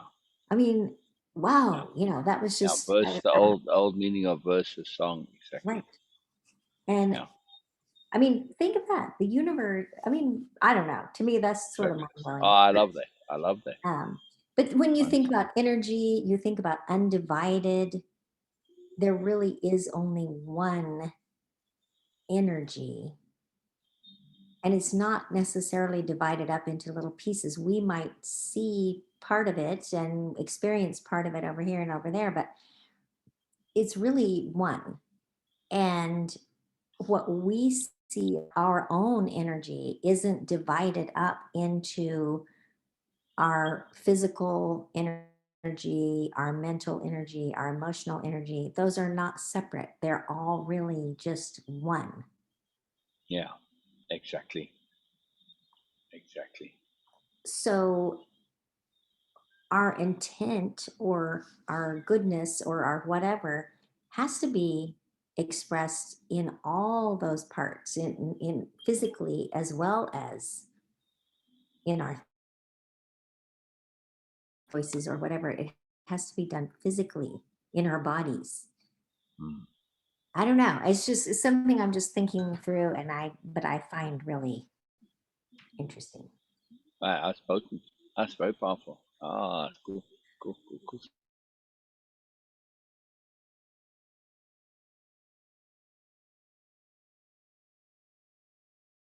Requires focused and intentional attention. Mm. We need to shift our thoughts to feelings because feelings are physical and therefore more connected to us than mere thoughts or ideas. This Mm. is how we achieve the power of mood management. This is all interesting to me too. I mean, I don't know. The whole thing with feelings and everything is just it's something I'm really learning about. Yeah. So my takeaway was feelings can be seen as either emotional or physical. I mean, feeling, when you say Yeah. feeling, it could be a physical Yeah. feeling or it could be an Yeah. emotional. Like sunlight on your skin. It's a Right, physical feeling. It's not an emotion. Correct. right. Studies have shown that the brain responds to emotional pain in the same way that it responds to physical pain, which I find really interesting. Yeah. Yeah. Translating my ideas and intents into feelings allows my brain to respond more effectively and with greater power. Mm.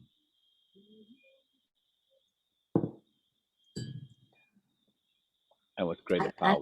I've been reading recently some things about, like stress or, whatever, that your body can't really tell the difference. I mean, it gets into a fight or flight thing, and your Right. body responds to um, stress in the same way it would respond if you were being chased by a saber tooth. It doesn't know the Yeah. difference. Yeah. Yeah. And Yeah. so it may be emotional, but your body is responding Right. as if it were a Right. physical. Right. Right. But we can train the body to behave differently. Yes, yes, Right. yes, Right. Right. I absolutely. have a post about this. It's called the option of options. Oh, the option of options. I like Yeah. it. Yeah. And specifically about that thing with psychology that says, oh, it was this guy was talking about his therapist had this big revelation that it's not just fight or flight, but it's fight or flight or freeze. He added in a Yes, third I've option, heard of that. Yes, I have right? heard of that. And I Yes. said, seriously, dudes, come on now, come on, come on, come on. Let's get creative here. Let's think differently. What other options are there? And the whole article is about additional Ah, options. okay, Yeah, okay. That sounds really interesting. yeah, yeah, Cool. yeah. Yeah. Yeah, I'll I I'll was send reading you about I'll that. send you the link for it. I'll send you the link. Okay, cool. I would love to see it. Yeah. Um, there are various ways to shift our thoughts to feelings. One Mm. is a specific breathing meditation focus.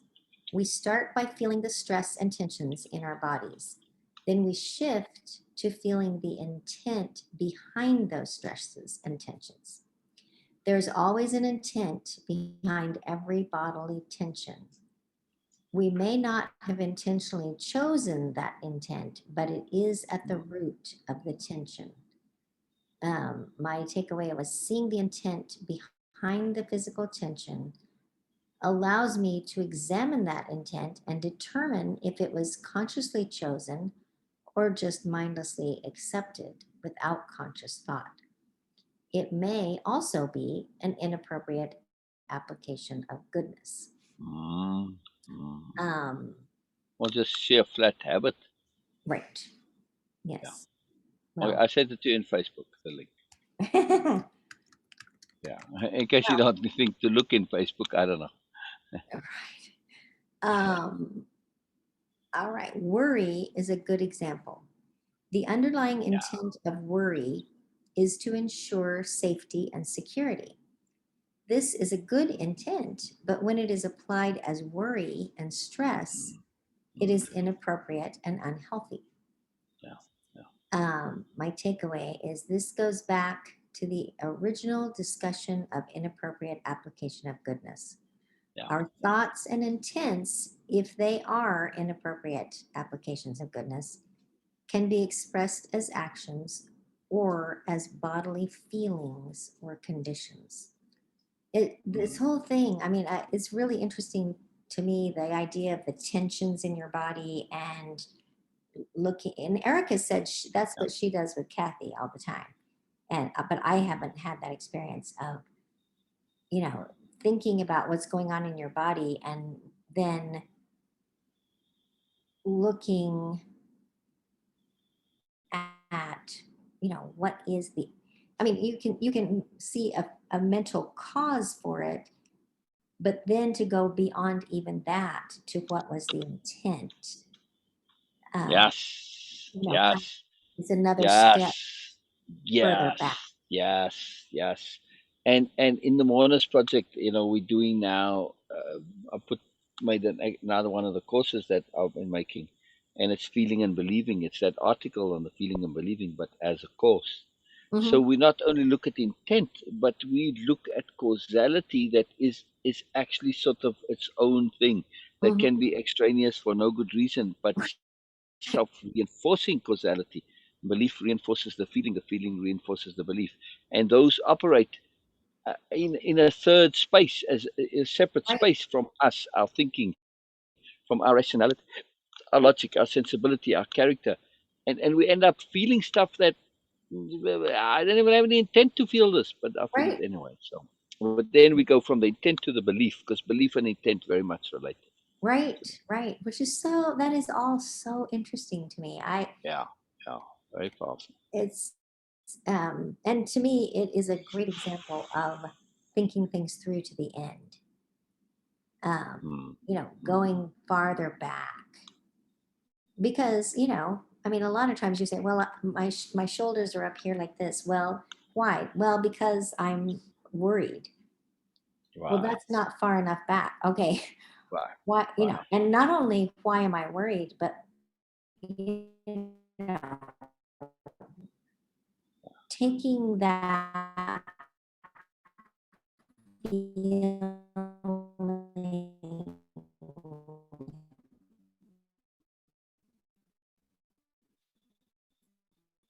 and looking at it from the intent.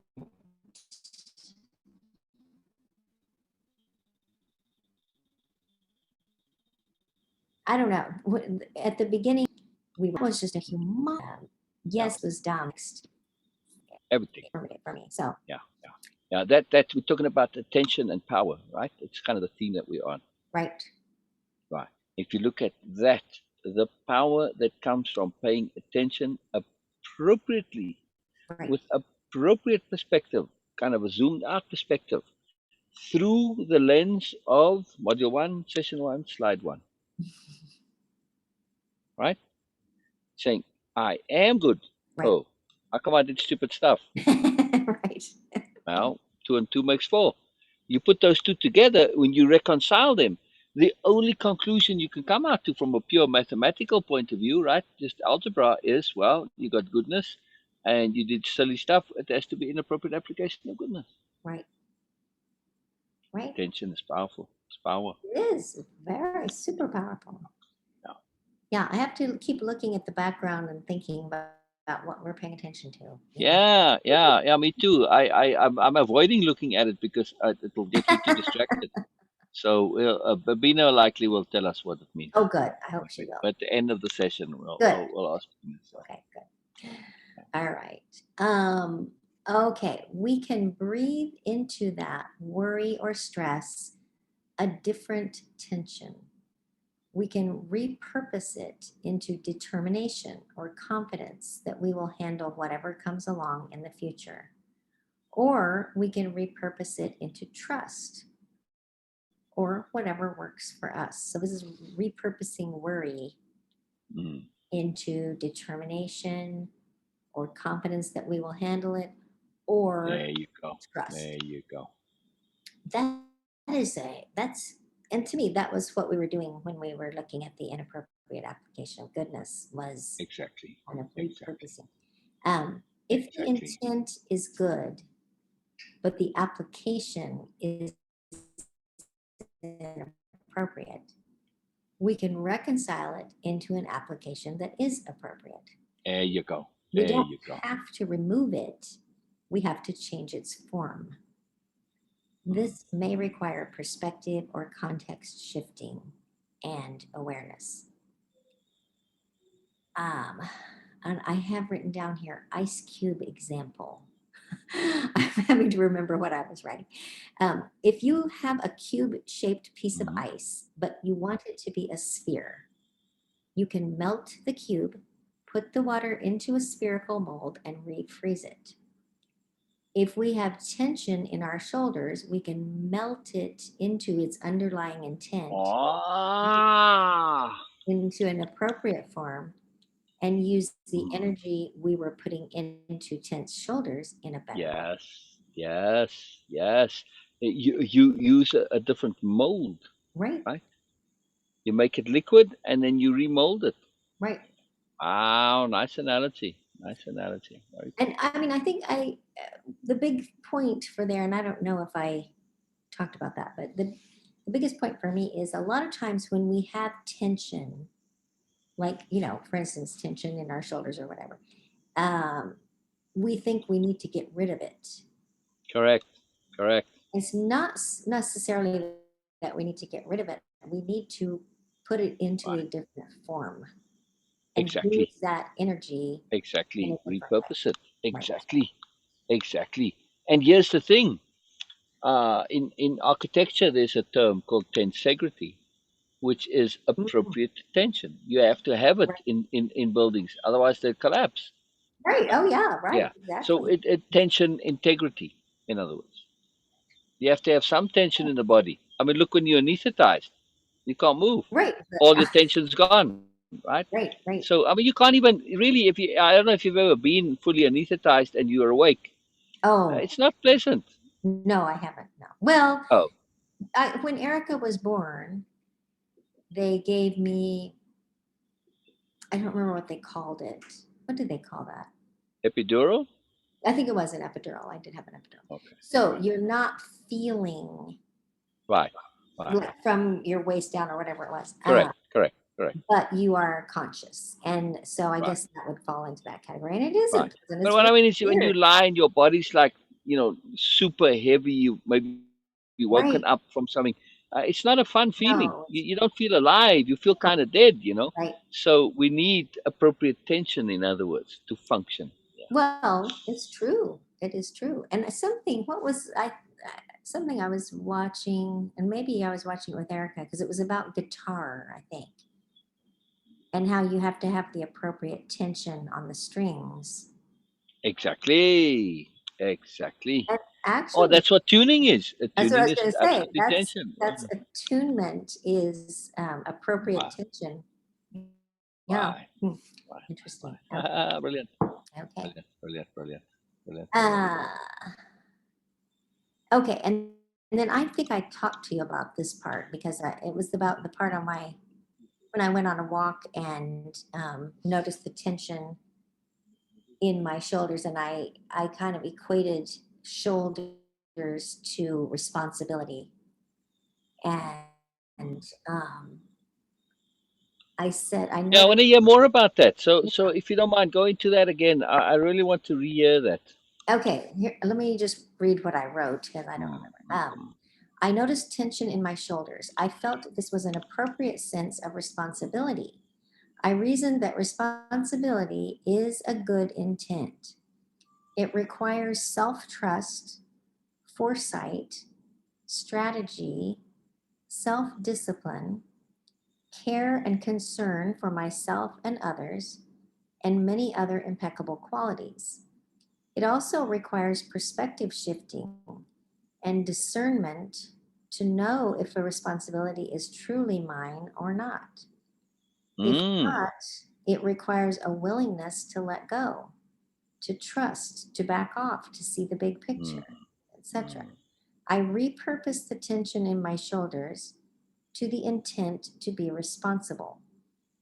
The physical tension in my shoulders left me.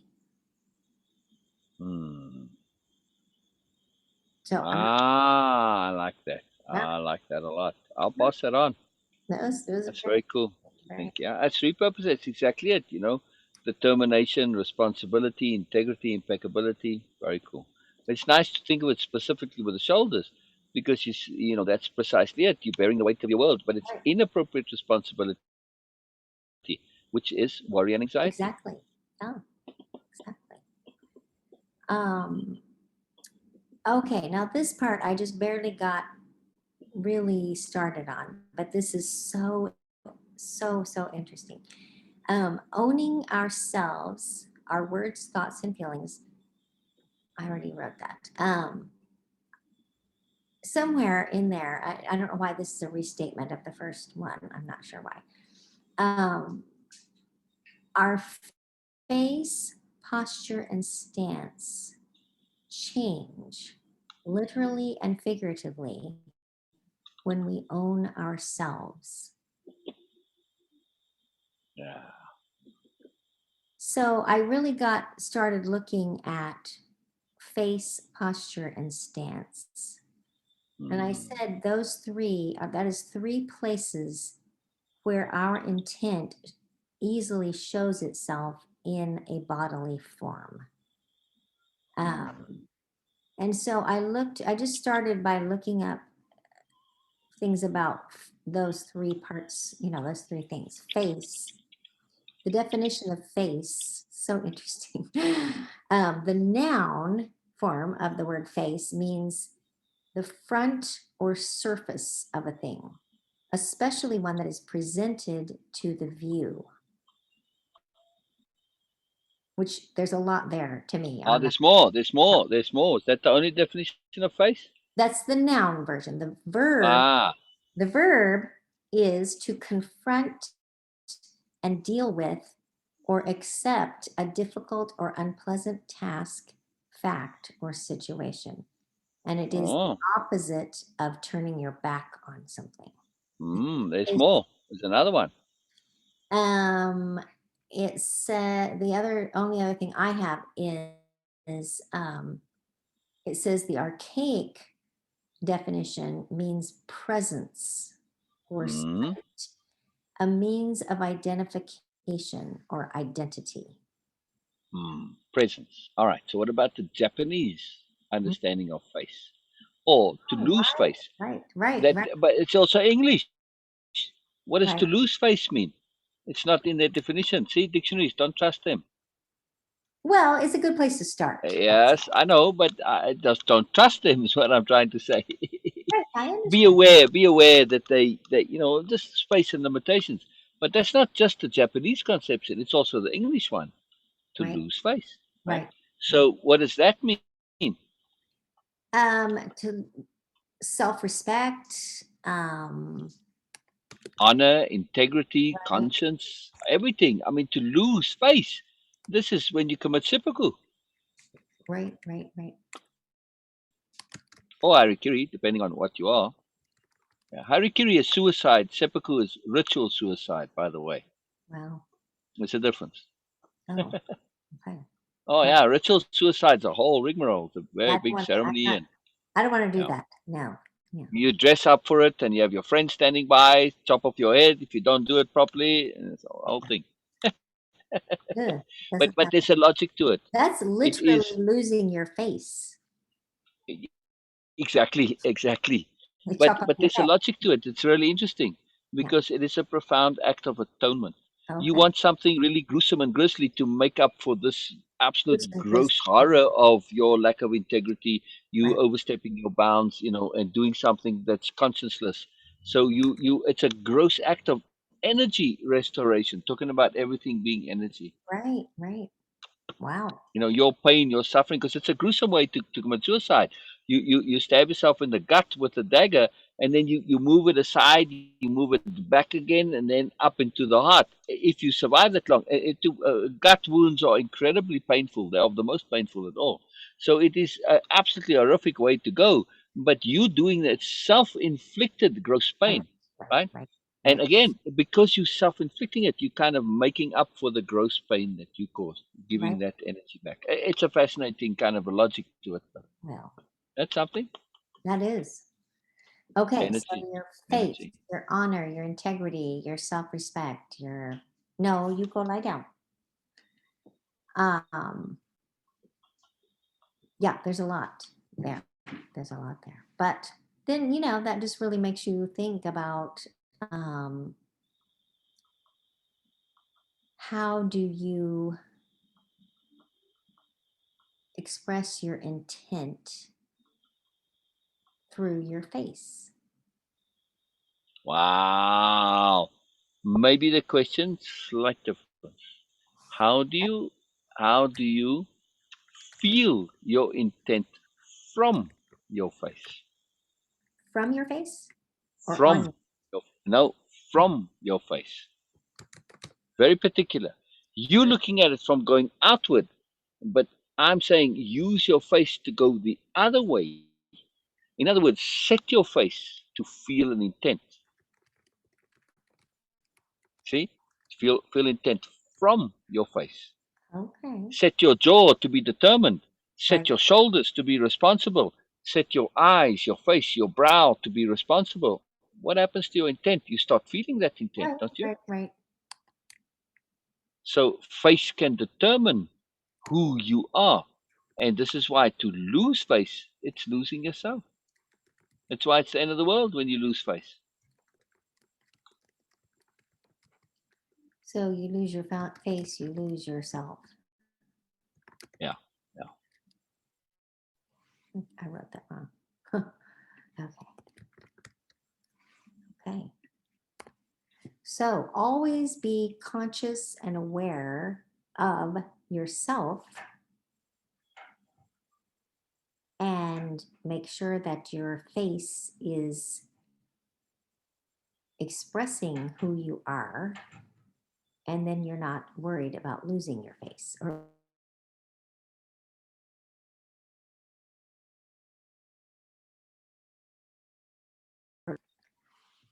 consciously and strategically.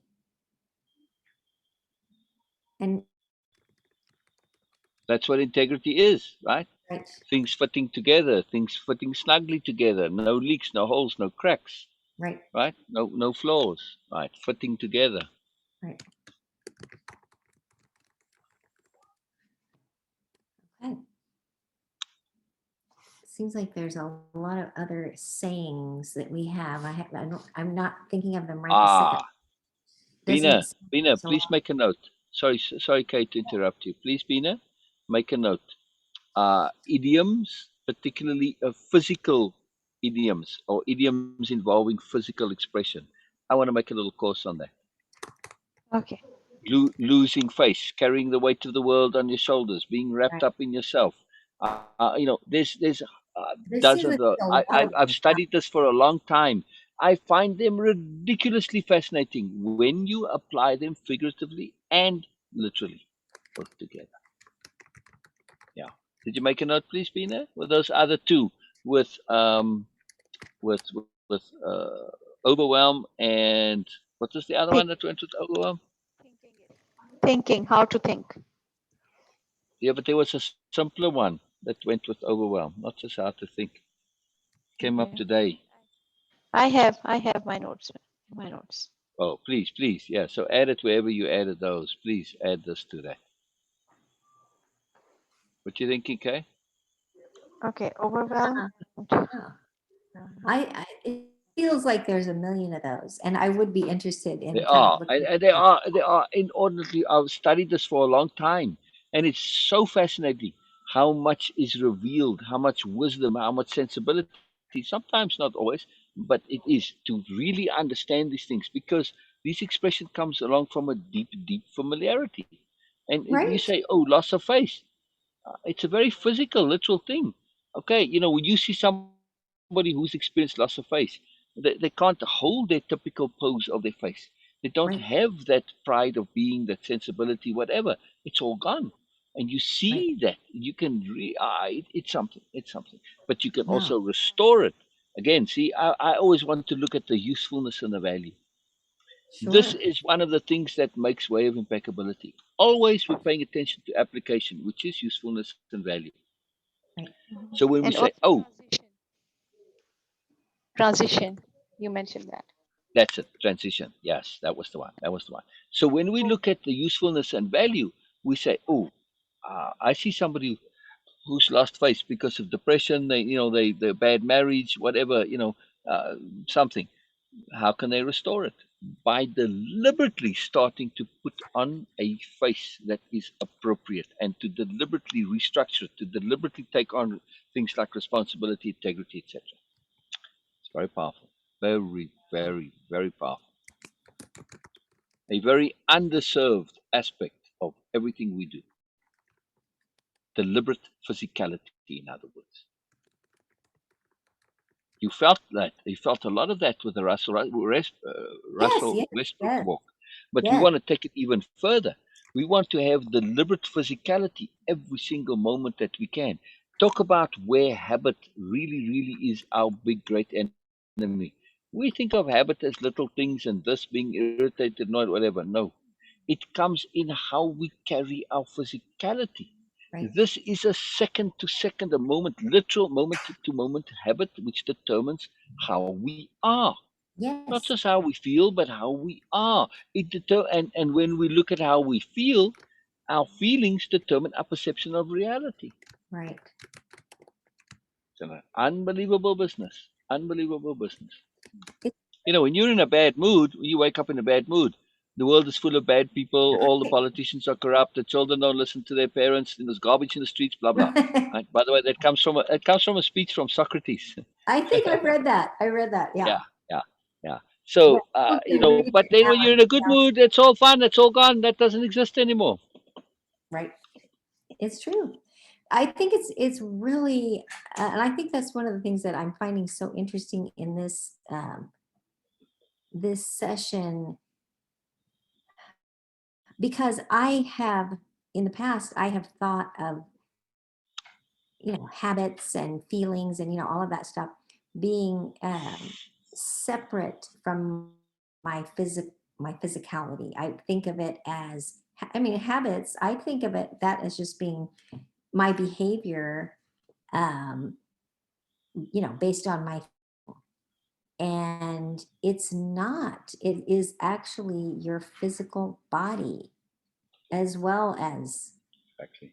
your feelings or your behavior or your thoughts or whatever. I mean, your body is absolutely, and I mean, people have physical habits, but Yeah. I just don't think I have been that aware of physical habits, my physical habits. Mm. And Mm.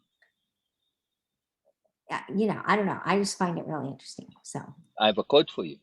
Your body okay. is a physical habit. Ooh. Yeah. Ooh, indeed. That's a huge ooh. That's a huge ooh. Wow. Okay, I have to think about that one. Yeah. I mean, just think of it right now. Our entire body is a physical habit, which means really, what we are feeling at any one time is not as a result of our conscious, necessarily deliberate choice, but because Right. of the habit of how we hold our body.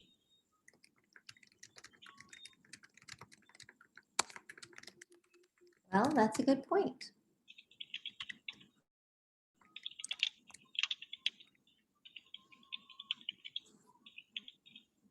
Everything about the body is a physical habit, right? I Yeah. mean, look at when you start doing any kind of movement of any kind, yeah.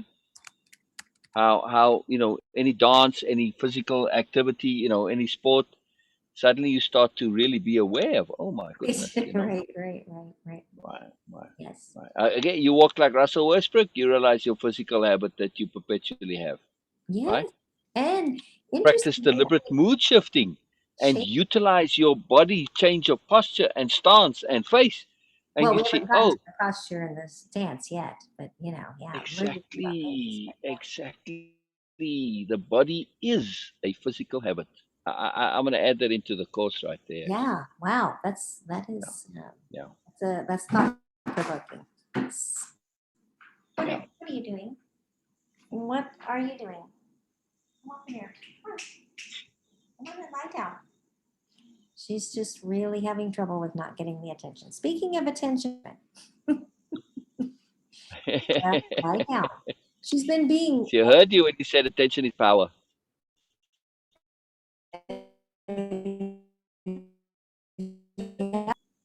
Oh, or you have the color? yeah. Now Wow. it's Or not just the remote? Yeah, yeah. it's not turned on. Right, right. But you don't know that. No, Yeah, yeah. but I picked this up. Amazing. It's amazing.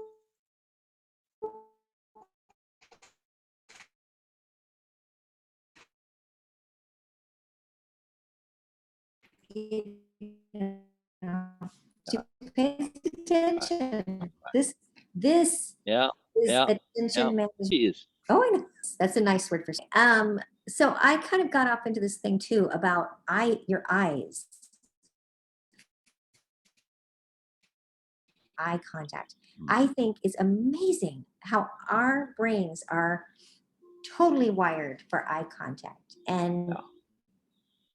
how you know again, when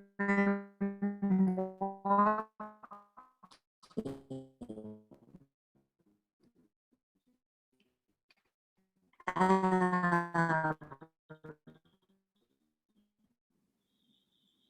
far away, and seeing people's eyes. It's just eye contact tool. And particularly like, as a teacher of young children, eye contact was always a big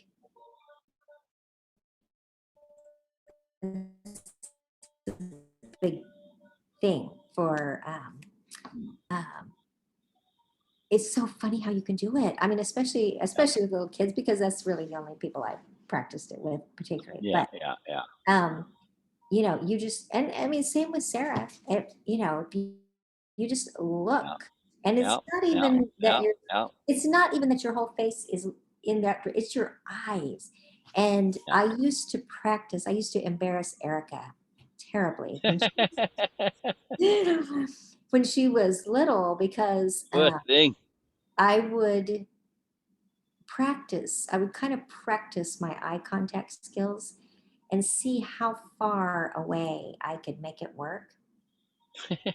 And we'd be like in a restaurant or a store or something, and some kid would be acting up, and I would look over and give them the eye contact teacher look, and Yeah.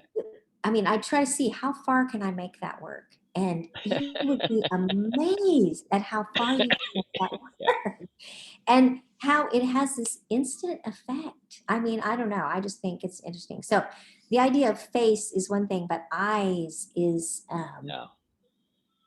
even more incredible. I don't know.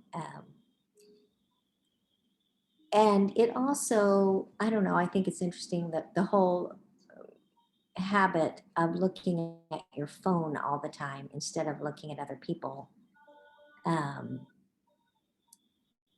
Interesting. I, Interesting. I I wrote here, people's habit of looking at their phones instead of at each other is indicative of our unwillingness to face our differences or deal with anything hard, Hmm. an unwillingness to question our beliefs or assumptions. Interesting. Interesting. Facing the awful truth, in other words, you're saying. Right, right. So this obsession with the phone, it's just another way of avoiding the awful truth. Right. That's very interesting. Yeah, right. And I said, I talked about this with you the other day, but I noticed that I have had a habit of kind of squinting. And Hmm. it can, and I think it can be Hmm. interpreted as frowning, which I'm not, it's not Hmm. that's not the intention. But Might just be bad glasses. it started way before I wore glasses. Well, still, you may still have had Right. uh, that Jay Kavanaugh in group admin. He's an optometrist, and he Mm, said that when you go for your glasses, it's very, very important to find the appropriate lens that you want the glasses set for, right. because that's very key. What your most habitual length is, and Right. especially like if you're holding up something, you don't hold it there. You Right. hold, Right. Right. it's a Right. particular exact distance. Right. So, and the same thing, you may have had that before. So your glasses may not to be set for the ideal distance. So pay attention when you squint and what it is, and see if it changes when you change your physical distance from it. Well, one of the things that I have really realized is I do it when I'm not even particularly looking at something. It's just, it has Mhm. become my resting face. It's just got this little Oh. squinty face. And I do think it's absolutely a habit. I don't think it's because I Mhm. can't see properly. I think it's just become a habit. Like And a way of thinking face. well, it's not really about thinking. I mean, it's just, it doesn't even matter. I catch myself now because I'm aware of it now. Mm. Um, I just sitting there and I will realize, oh, I'm kind of doing this squinting thing. And so I am be really aware of it and just changing the habit of it. If I were doing it, I think squinting can be a sign of determination or desire to focus attention or curiosity. I mean, there's good things that could be associated with it, but I think most of the time it's not. I think it's just become a habit for me. Mm. And so, and I don't know it because I don't see my own face all the time. Mm. But I think if that is the face that I have, Mm. what am I presenting as myself What does a to? squint look like? I can't picture it. I can't do it on purpose. I don't know. Wow, now that's even more interesting. Bina, have you noticed the squint that Kay's talking about? I mean, a Well, squint maybe I usually is can do it. a narrowing of the, Yeah, narrowing of the eyes, narrowing of the. I don't know. I can't do it. That's fascinating that you cannot do it on purpose. I So know. when you I do know. find yourself, okay, next time you watch one of the videos, the session videos, Oh yeah, I should go back you and look. notice it, Yeah. look to see what's connected with it. That would be Oh, invaluable. okay. Maybe just even fast forward through it if you can, and see if you can find I it. will. Let me Yeah. write this. 'Cause I can't say Let I've me been write. there. Sorry, you said you do know what Kay's talking about? I feel that what she's saying and what she's now deliberately making trying to make a they are totally different things because Yeah. the squinting she is saying in my understanding is just between the eyebrows and the forehead part there, and it happens sometimes, and then I observe that sometimes you just actually lift your eyebrows Right, to right, right. I do. get that out. Yes, you you do that. Yeah, I do. I This is something really interesting because you use that term resting face, and people have a very different interesting expression for Mm. that. They said, okay, mostly women have resting bitch face. They say that for women. Right, right, Yeah, right, right, right. Maybe that's what I have. yeah, say that. It is really interesting because if you just try to picture that resting bitch face, they have something on their between their eyes, and that is squinting is something we are deliberately focusing on the forefront of our consciousness. We are trying to focus on something abstract. I feel that whenever we try to think something about something abstract, not we, local, we squint. Yeah, sounds like that. Yes. that is interesting.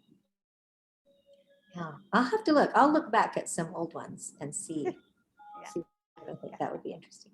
I do. Yeah, I yeah, do and great. then let me know which ones they are. Where it's on the time, and I'd like to look at that. Yeah, I'm I'll curious find to some. see the associations. That'd be really fascinating. That would be. Okay, I'm Yeah, gonna make a big star thing right there so that I'll remember yeah, to do yeah. that. Okay. I'm adjusting that quote to just say body is a physical habit rather than the body, just body. Hmm. It's more abstract. It's more overall. True. The body. Okay, the body is also a physical thing, but when you just say body is a physical habit. Okay. It is by implication. You got to think about it now a little bit, right? Put it together. All right, Vina, what do you think about the background picture that changed of its own accord? Yeah. And Kay was talking about attention and power. See, this is again still Sleeping Beauty. This is kind of like coming back again and again. And okay, Frauka pulled a card for me, and she pulled that card, which was the number 13, and it was Sleeping Beauty. And Yeah. yes, and that was really interesting for me because I was having some idea that, oh, someone is calling me beautiful. Yes. But Well, anyways, it's not a bad thing. besides, yeah, Ah, besides that, but this thing that Sleeping Beauty has a very, very different concept, and it was very much resonating the way I grew up and all these things. So extra protection, you can say that, which was not deliberately from my parents' side. It was my own understanding of things. But now again, and then I was watching some videos just for fun. I got this Sleeping Beauty again. Frauka just explain it, and now this thing, Sleeping Beauty. Sleeping Beauty, it seems like that someone is just in a slumberland and sleeping there, but it is about a transition. It, Mm. this is the representation of the void. It's not like sleeping, it is a void where we don't have the old self anymore and we are ready. If we are not ready, then the universe will push us. We have to leave the previous swing and we have to catch. We are in a void now. Right. We cannot go back. We have to move forward. And this is a transition period for awareness. Wow. So this the attention and focus, because it is on awareness, it is on growing and learning and become aware. So this is the representation of void now we are in. You have to wake up. I like that. I really like that. Yeah. also, just as an interesting element here, I previously downloaded dozens and dozens of background pictures, and that when you do the background, once you download it, it's there, and you can re-access it, right? Mm-hmm. But when I went there now, this is the only option that's available. Wow. Yeah. So I suspect I'm logged out somehow, and that's what's happened. But still, it's still intriguing, Very regardless of intriguing. the underlying Ooh, causes. Tina, I really Yeah, yeah, I like am your logged out. So interpretation too of Sleeping Beauty. I'm gonna have to think more about that. yeah, yeah. And That was someone in the making me, void transitioning. it's Yeah. making me think because we had talked about the butterflies and how I had learned that the butterflies, when they're in the chrysalis, that they don't just, it's that the caterpillar doesn't just like sprout wings or something. The caterpillar actually liquefies. Mm. It makes this gooey liquid and then it reforms itself into the butterfly.